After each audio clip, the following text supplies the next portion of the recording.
A small, impeccably clean, but visibly modest flat. The walls are adorned with hand-drawn sketches of the London skyline and complex code snippets. Labour, 20, is at a worn, second-hand laptop, the screen reflecting her fiercely focused eyes. Mother, 50s, is carefully mending a dress.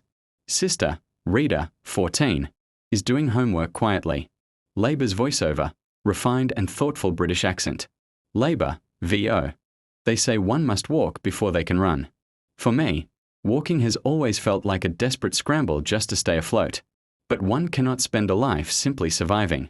One must have an aspiration. A true, burning ambition. Mother sighs gently, setting her needle down. Mother Labour, my dear, it's midnight.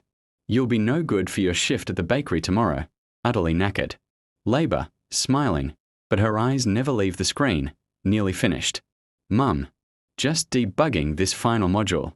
I simply must have the entry point. For the new scholarship. Application ready by daybreak. Reader, without looking up, she's dreaming of her great glass palace in London.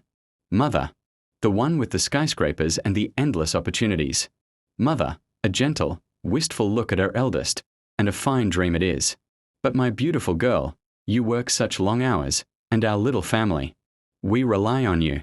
Do you truly think a family like ours can afford such a grand undertaking? To chase a programmer's salary across the pond? Labour, closing the laptop. Finally turning with resolve. We can't afford not to, Mother. You deserve more than mending dresses by a dim bulb. Reader deserves a university place without the crushing debt. I have to secure this. I have to go to London. I'm not doing this for myself alone. I'm doing it for us. It's the crux of the matter. Labour hugs her mother tightly. Close up on the London skyline sketch, a symbol of her unwavering commitment. A bustling, but slightly dilapidated university common room. Labour is presenting a complex IT project. Labour is articulate and poised. A handsome, confident young man. Adrian, 22, watches from the back, leaning casually against a pillar. He wears expensive, tailored clothes, a stark contrast to Labour's sensible attire. Adrian, approaching after the talk, offering his hand with a confident smile. A brilliant presentation. Absolutely first-rate. Adrian, I'm in finance, but I've always been fascinated by the sheer ingenuity of your IT people. Labour, shaking his hand, professional and cautious. Labour, thank you. It was a labour of love, if I'm honest. Adrian, leaning closer, a charm offensive.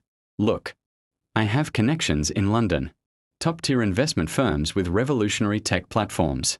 The kind of place that could make your dream of being an IT program manager a reality, instantly. You've got the brains, Labour. You just need the leg up. Labour is momentarily stunned, the proposition shining like a beacon. 2 years later, the unravelling. A quiet, upmarket park. Autumn leaves are scattered on the ground. Adrian and Labour are sitting together, but the mood is tense. Labour's initial ambition has been dulled. She looks slightly worn, her focus having shifted to the relationship. Labour, Adrian, we've been together for 2 years. You've mentioned your connections in London 100 times, but nothing has materialised. I turned down 2 lower-tier job offers, because you assured me you were sorting out something truly monumental. Adrian, defensive, pulling a sophisticated but dismissive face. Good heavens. Labour, don't get your knickers in a twist. It's all about timing. The market is a bit dicey at the moment. Besides, what's the rush? We have a perfectly splendid life here. Labour, splendid for you. I'm working double shifts just to keep my savings topped up. My life is still here, Adrian. My family is still struggling. London was my purpose, not a pleasant distraction. The promises you made, were they ever anything more than empty assurances? Adrian, standing up, impatient. I can't abide this constant pressure. Labour, it's utterly exhausting. If your career is truly more important than this, than us, well, I suppose we are at an impasse, aren't we?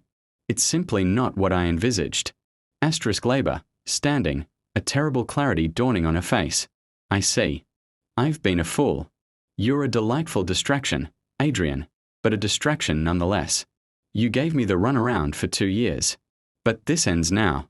My dream is not contingent on your connections or your casual approval. I will not be a footnote in your easy life.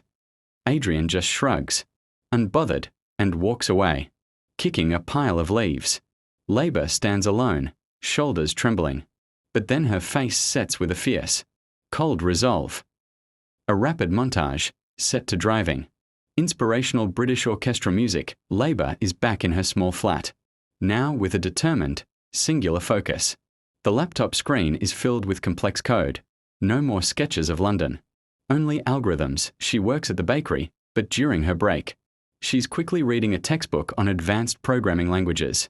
Her mother watches her with quiet, proud concern. Late night. Rita brings Labour a mug of tea, a brew, as she types feverishly. They share a small, supportive smile. A rejection letter is crumpled and tossed into a bin. Labour takes a deep breath and immediately opens a new application. Keeping a stiff upper lip. Labour, VO. Heartbreak is a curious thing. It can be debilitating, or it can be a colossal motivator. Adrian's deceit made me realize I had been banking on a phantom, a straw man of a relationship. The time wasted became the fuel for the fire. I had to earn my ticket. Every late night, every line of code, was a testament to my family, to my future, and to the girl who refused to let a little temporary setbacks send her to the scrap heap. The interview. A professional triumphe sleek, glass-walled conference room in an office building in London. The skyline is visible through the window. Labour, dressed impeccably and professionally, sits opposite a panel of 3 high-ranking executives, 2 women, 1 man. They look highly astute. Executive 1, female, 40s, Miss Khan, your technical skill set is, frankly, the bee's knees. But your background, a bakery, a small university, no connections. Why should a global IT consultancy like ours offer you the role of program manager? Overlooking candidates from Oxbridge? Labour, calm, articulate, powerful, respectfully, madam. That background is my greatest strength. While others may have had the luxury of a gilded path, I have had to fight tooth and nail for every increment of knowledge and experience. I didn't just learn about problem solving in a lecture theatre. I lived it. I managed a family's budget. I paid the bills. And I programmed sophisticated cloud solutions in the scant hours between shifts. I am not a theoretical candidate. I am a proven professional with grit and unflinching resolve. Executive 2, male, 50s. That's a rather compelling argument. Labour, my mother, my sister, Rita, and my ambition.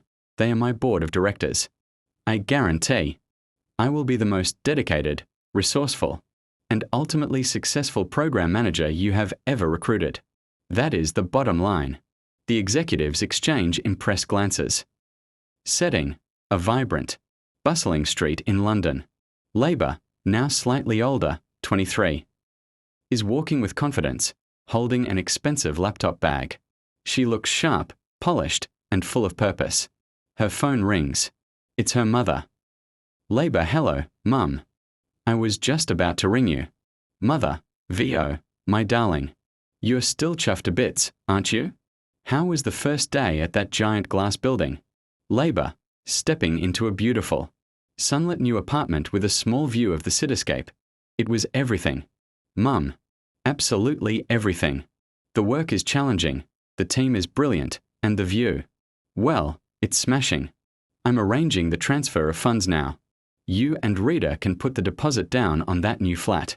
No more damp walls or worrying over heating bills. Mother, VO, voice thick with emotion. Oh, Labour, I'm so over the moon for you, my precious girl. You've truly done us proud. Labour, looking around her new, peaceful space. A wave of satisfaction washing over her.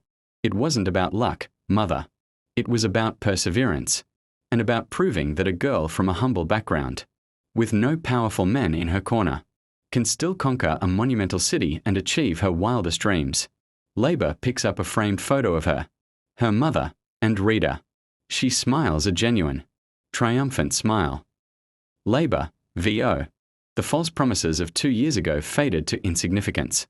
The true work, the work driven by family and self-respect, had paid off. London was no longer just a dream on a sketch. It was my headquarters. And this, my friends, was merely the beginning. Final shot. Labour walks confidently towards the large window, looking out over the London skyline. A successful IT program manager.